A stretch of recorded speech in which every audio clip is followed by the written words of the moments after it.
In the year 1539, a powerful cardinal named Reginald Pole did something extraordinary. He declared Niccolò Machiavelli, a dead Florentine bureaucrat, an enemy of the human race. This wasn't hyperbole.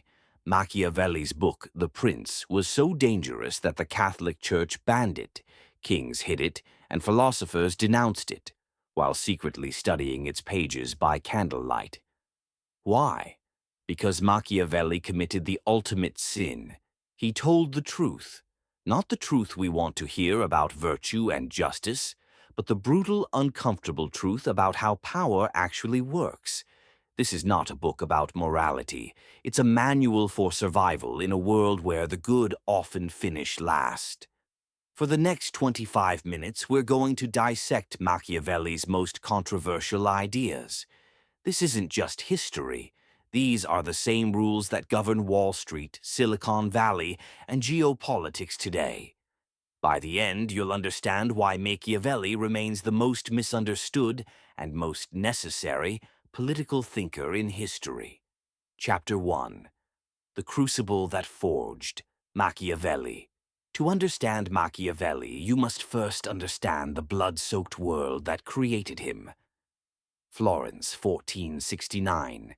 The Italy Machiavelli was born into wasn't a country, it was a battleground.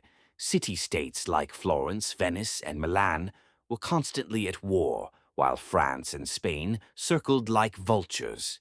Political power changed hands not through elections, but through assassinations, betrayals, and mercenary armies.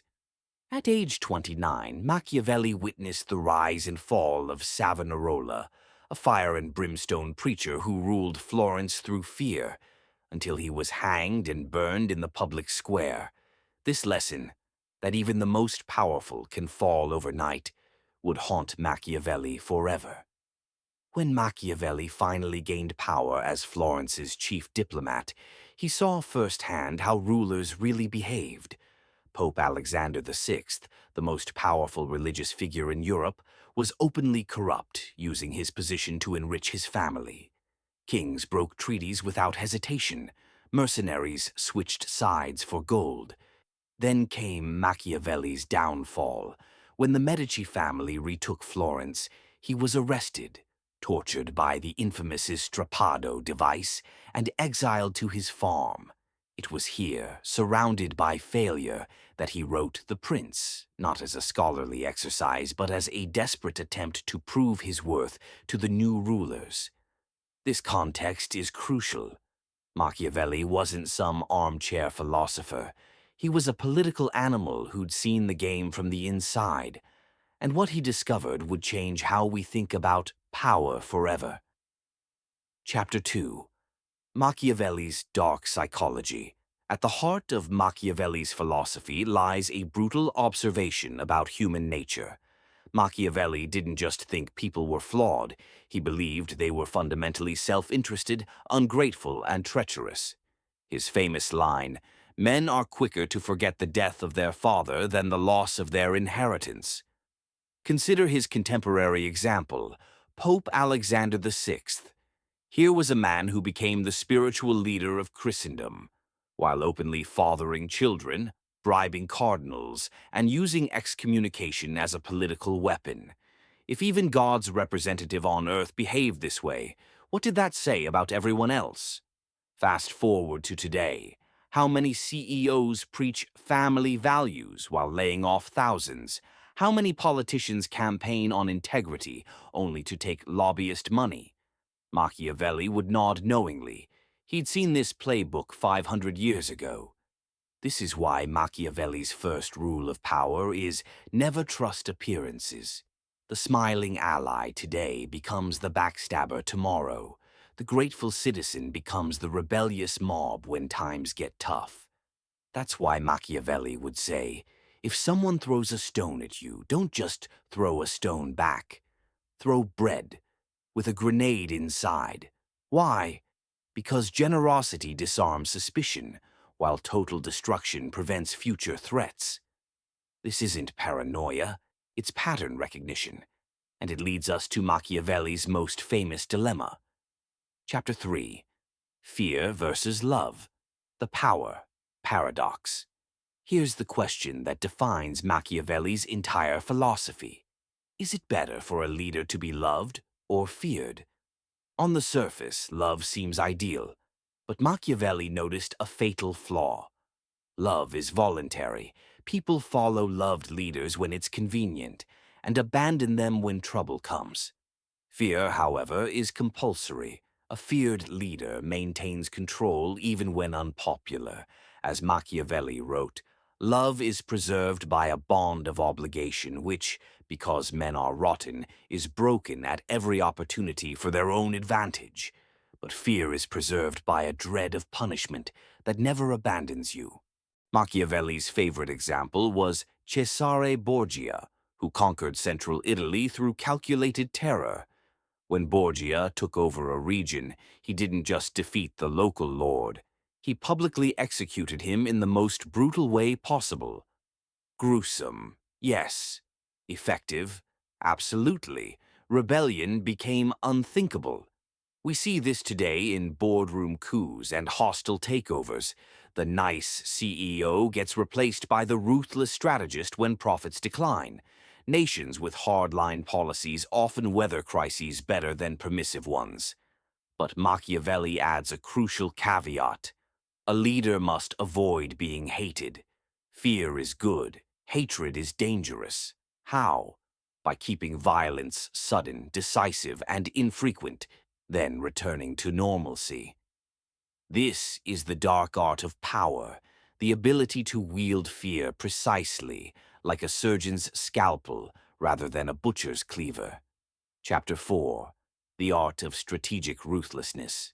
This brings us to Machiavelli's most controversial teaching. When you must act against someone, destroy them completely. Machiavelli observed that leaders who showed mercy to defeated rivals often regretted it. The exiled noble returns with an army. The spared competitor launches a new product. The deposed dictator plots from his golden exile. The Medici understood this.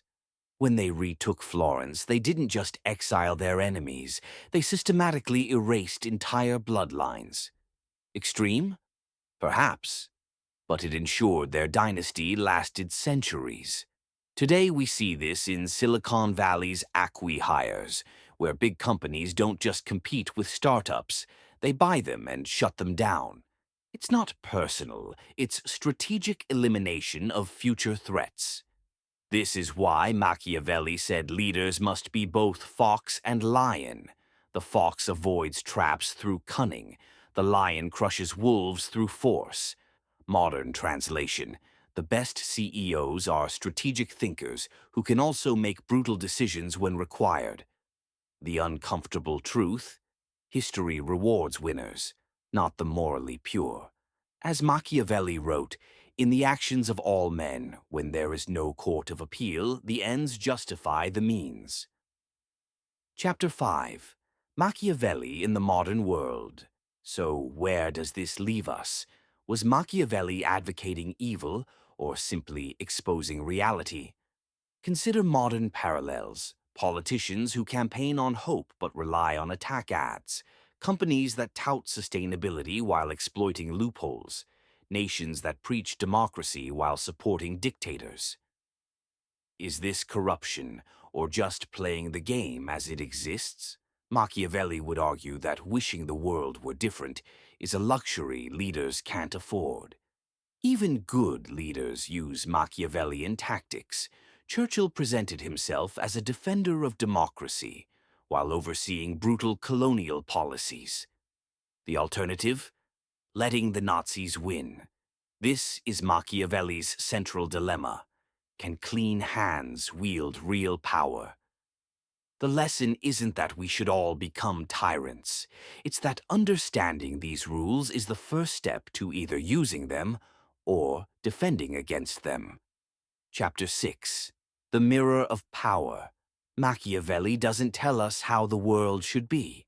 He shows us how it is. This book isn't a moral compass. It's a flashlight in the dark corners of power. You can reject his methods, but you can't ignore their truth, because in business, politics, and life, the game exists whether you choose to play or not.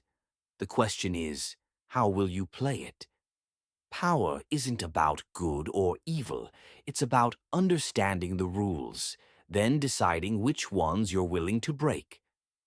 If this exploration of power resonated, smash that like button.